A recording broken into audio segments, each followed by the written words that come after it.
Deuxième partie en sortant de mon atelier. Là, j'ai le centre du sous-sol où il y a beaucoup de rangements à faire aussi. Et là, j'arrive dans une salle où il y a la chaudière à condensation au gaz de ville et système de chauffe-eau solaire.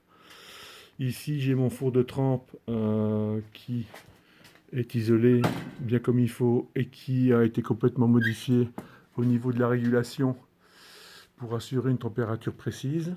Ici, j'ai mon four de trempe, de revenu, pardon, qui est un ancien four de cuisine sur lequel j'ai aussi également tout modifié à l'arrière pour pouvoir avoir une régulation précise, qui est assez bien. Et là, j'ai une friteuse avec de l'huile pour faire la trempe, légèrement chaude.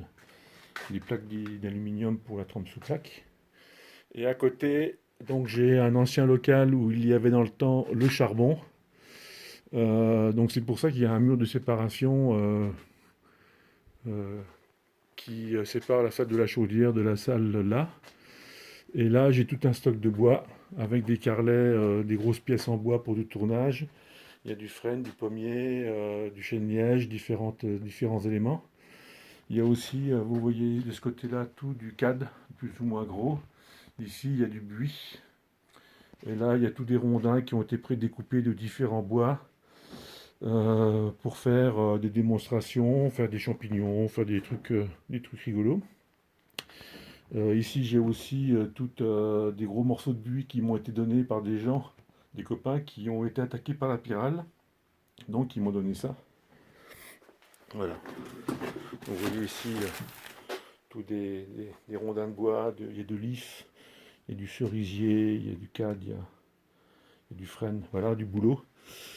Et sous la terrasse, alors sous la terrasse, là, vous voyez, on continue, il y a encore un rideau avec un escalier qui monte. Voilà. Donc sous la terrasse avec une porte qui donne sur l'extérieur. Bon, c'est pas trop de plafond, donc il faut que je me baisse. La tondeuse, tout un secteur en bois où il y a du rangement, il y a pas mal de choses. L'échafaudage, des échelles, des vélos, des vieux vélos achetés. Et tout un stock de bois aussi que j'ai récupéré. Donc il y a de l'olivier, il y a de l'eucalyptus, il y a du cerisier, il y a du chêne-liège. Bon, il y a beaucoup de choses. Bon, c'est pas très clair, ça manque de lumière. Mais bon, tout ça, ce sera aussi arrangé. Et j'ai prévu de faire ici tout un paquet d'étagères afin de ranger et de classer tout ça.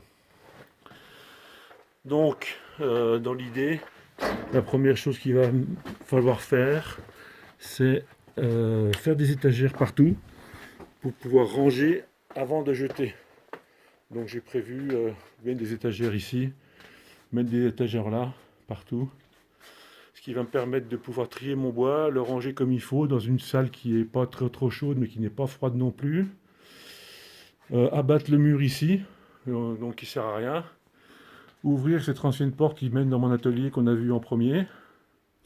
Et ce qui va permettre de faire un local machine où j'aurai enlevé tout ce qui est armoire à tiroir, armoire colonne établie. Donc ça va me faire beaucoup de place pour circuler parce qu'aujourd'hui j'arrête pas de me cogner.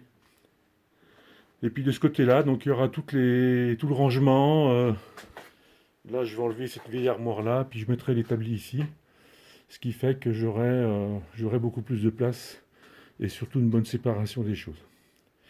Voilà, j'espère un jour faire une vidéo du résultat et que je serai surtout soulagé d'avoir un peu rangé tout ça.